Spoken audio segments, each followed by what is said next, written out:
प्रेम से बोले दशा माता की जय। दशा माता व्रत के तीसरे दिन की कथा के अनुसार एक सास बहू थी। एक दिन सुबह सुबह सास ने बहू से कहा कि आओ आग लगाकर भोजन बनाओ, बड़ी भूख लगी है। बहू हाथ में कंडी लेकर आग लेने गांव में गई। उस दिन गांव भर में दशा माता की पूजा थी, इसलिए किसी के यहाँ से उसे आग नहीं मिली। वह खाली हाथ लौट कर आई। शाम होने पर वह पड़ोसन के पास जाकर बोली, मेरी सास तो दशा माता का डोरा नहीं लेती हैं, परंतु अब की बारी मैं डोरा लेना चाहती हूँ। मुझे पूजन करने की विधि बता देना। दोबारा जब डोरा लेने का समय आया तो बहू ने सास को बिना बताए दशा माता का डोरा ले लिया। 9 दिन वह किसी न किसी बहाने पड़ोसन के घर जाकर कथा सुनती रही। 10वें दिन उसे चिंता सताने लगी कि अब मैं पूजा कैसे करूंगी। वह मन ही मन दशा माता का ध्यान करके सोचने लगी कि आज सास कहीं बाहर चली जाए तो मैं शांतिपूर्वक पूजा कर लूं। दशा माता की कृपा से सास बहू से बोली कि आज खेतों में जा रही हूँ, यदि मुझे आने में देर हो जाए तो तुम मेरे लिए खेत पर खाना ले आना। बहू के मन की मुराद तो पूरी हो गई। वह कहती यहाँ चाहती थी कि अपनी सास से कहा कि आप निश्चिंत होकर जाइए, घर का सारा मैं काम निपटा लूंगी। सास के जाते ही बहू ने स्नान करके दशा माता की पूजा की। इसके बाद वह पूजा की सामग्री मिट्टी के गोले में रखकर उसे सिलाने के लिए ले जाने लगी थी। सास उसकी खेत से वापस आ गई। सास को देखकर बहू ने जल्दी से उस गोले को मटकी में छिपा दिया। उसने सोचा कि उचित समय पर गोले को दही से निकालकर विसर्जित करके आऊंगी। सास ने आते ही बहू से कहा कि तुम मुझे खाना देने क्यों नहीं आई? अब तक क्या कर रही थी? बहू ने कहा कि आज मैंने सिर के बाल धोए थे, उनके सूखने में देर लगी गई, इस कारण भोजन बनाने में देर हो गई है। मैं थाली लगाती हूँ, आप गुस्सा त्याग कर भोजन कीजिए। सास का गुस्सा कुछ ठंडा हुआ। वह पैर धोकर चौके पर बैठी हुई थी। उसका बेटा भी आ गया। वह भी माता के साथ भोजन करने बैठ गया। सास बहू भोजन करके उठना ही चाहती थी कि उसका बेटा बोला, मुझे तो दही नहीं चाहिए। सास ने बहू से दही देने के लिए कहा। वह बोली, मैं तो रसोई में हूँ, आप ही इन्हें दही दे दें। सास हाथ धोकर दही लेने गई, परंतु जैसे ही उसने छाछ की मटकी उठाई तो उसमें कुछ खड़बड़ाने की आवाज आई। उसने हाथ डालकर देखा तो उसमें एक बड़े सोने का गोल मिला था। सास ने आश्चर्य से बहू से पूछा, इस छाछ की मटकी में यह सोने का गोला कहाँ से आया? इसे तुम कहाँ से चुरा कर लाई हो? यहाँ क्यों छुपा कर रखा है? मैं समझ गई हूँ कि इसी वजह से तुम छाछ देने नहीं उठी। इसका भेद बताओ। वह बोली, मुझे कुछ नहीं पता है, मेरी दशा माता जाने।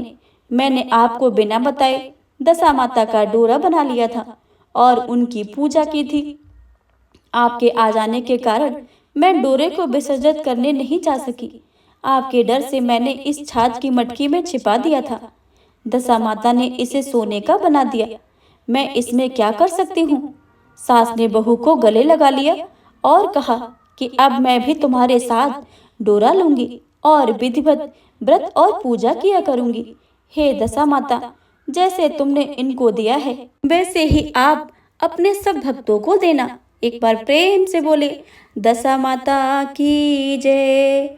दशा माता की चौथी कथा के अनुसार एक साहूकार था। उसके परिवार में 5 पुत्र, उनकी बहुएं, एक पुत्री थी। पुत्री का विवाह हो चुका था, परंतु उसका गौना नहीं हुआ था। इस कारण वह भी अपने माता पिता के घर में ही रह रही थी। एक दिन साहूकार की पत्नी दशा माता का डोरा ले रही थी। उसकी बहुओं ने भी डोरे लिए। बहुओं ने अपने सास से पूछा कि क्या ननद ने डोरा नहीं लेना चाहती? सास ने कहा कि हाँ।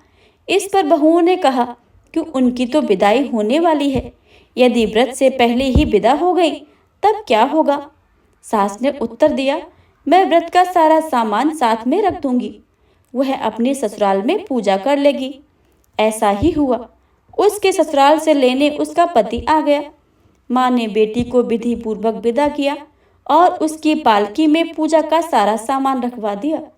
लड़की जब अपने ससुराल पहुंची तो उसे घर के आंगन में गलीचा बिछाकर बिठाया गया। आस पड़ोस की महिलाओं ने नई बहू को देखने आने लगी। तब उसकी सुंदरता और गहने कपड़ों की तारीफ करने लगी। किसी की निगाह उसके गले में बंधे डोरे पर पड़ गई। वह बोली, बहू की माँ बड़ी टोटका वाली है। सबकी निगाहें उसकी बात सुनकर उसके गले में पड़े डोरे पर पड़ी। सभी स्त्रियां डोरे के बारे में अपनी अपनी राय प्रकट करने लगीं। शाम को सास, ननद, देवरानी, जेठानी, घर की सभी स्त्रियां भी उसी डोरे की चर्चा करने लगी। सब डोरे की निंदा कर रही थी। सुबह से शाम तक डोरे के बारे में सुनते सुनते बहू का दिमाग खराब हो गया। उसने डोरे को गले से उतारकर जलती हुई आग में डाल दिया। डोरे के जलते ही सारे घर में आग लग गई। घर में रखा सब धन धान्य जल गया। सब आदमी अपने प्राण बचाकर घर से भाग निकले। अब घर में केवल नई बहू और उसका पति रह गया था।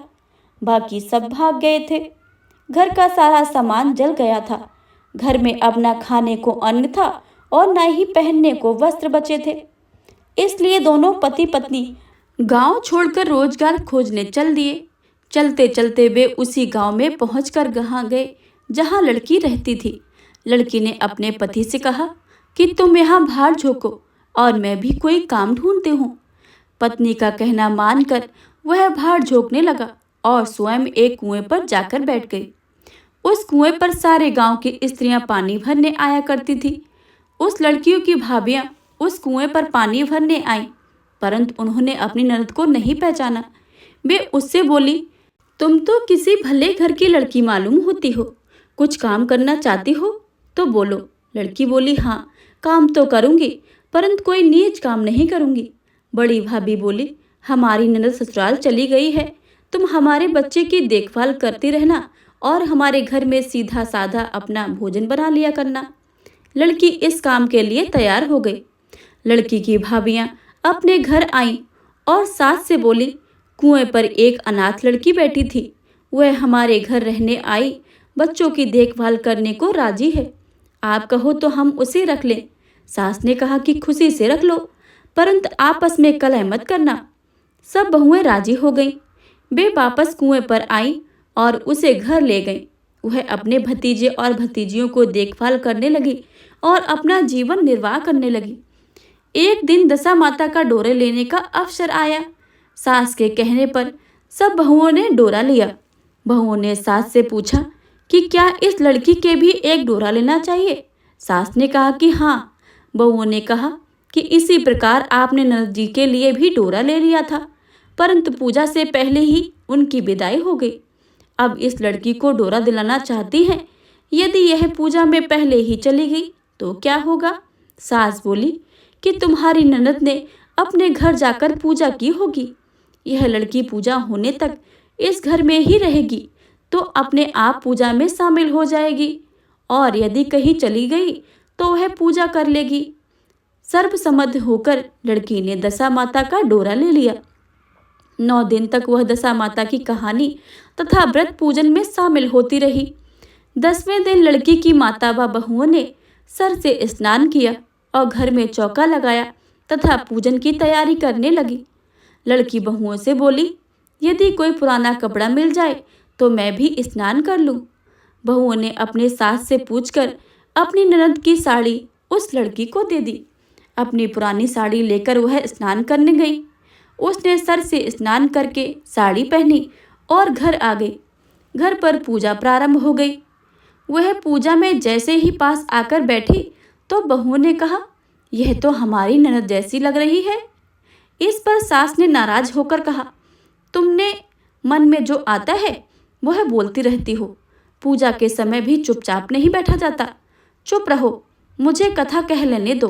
तुम्हारी बातों से कथा में विघ्न पड़ता है। बहुएं चुप हो गई। घर की सब स्त्रियों ने पारण किया।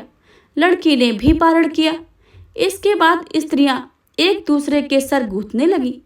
एक ने लड़की का सिर गूंथना शुरू किया।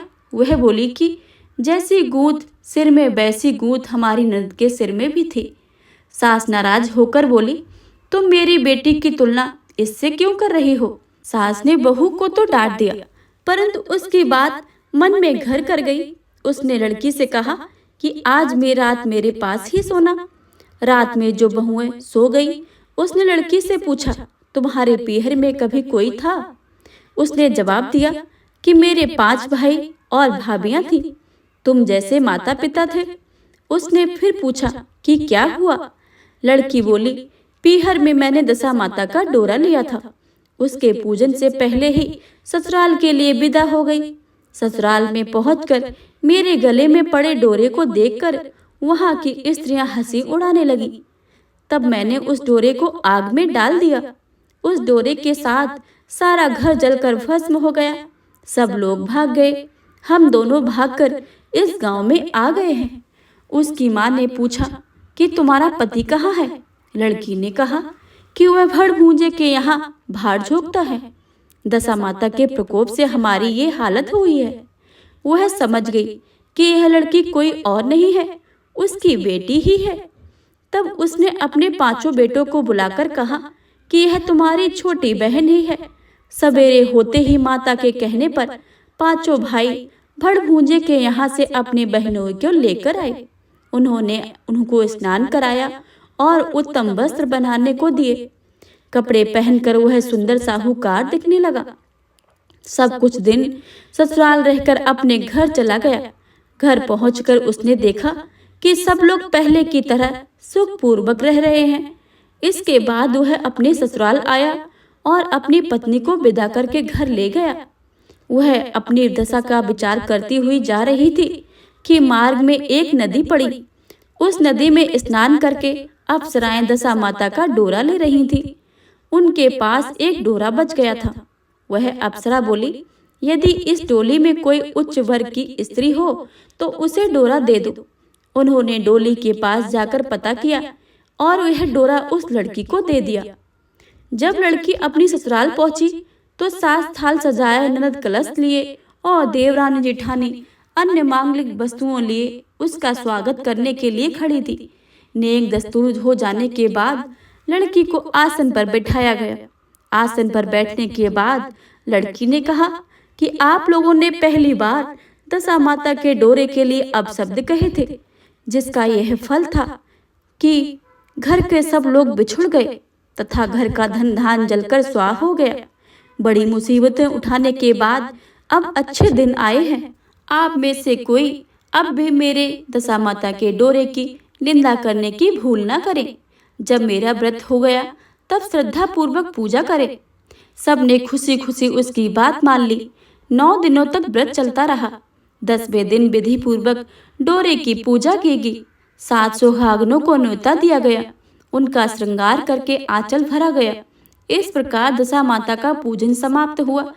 जिस प्रकार दशा माता ने उस लड़की के दिन फेरे हैं, वैसे ही आपकी इस कथा को सुनने वाले, पढ़ने वाले तथा हुंकार भरने वाले आप सभी पर दया बनाए रखें।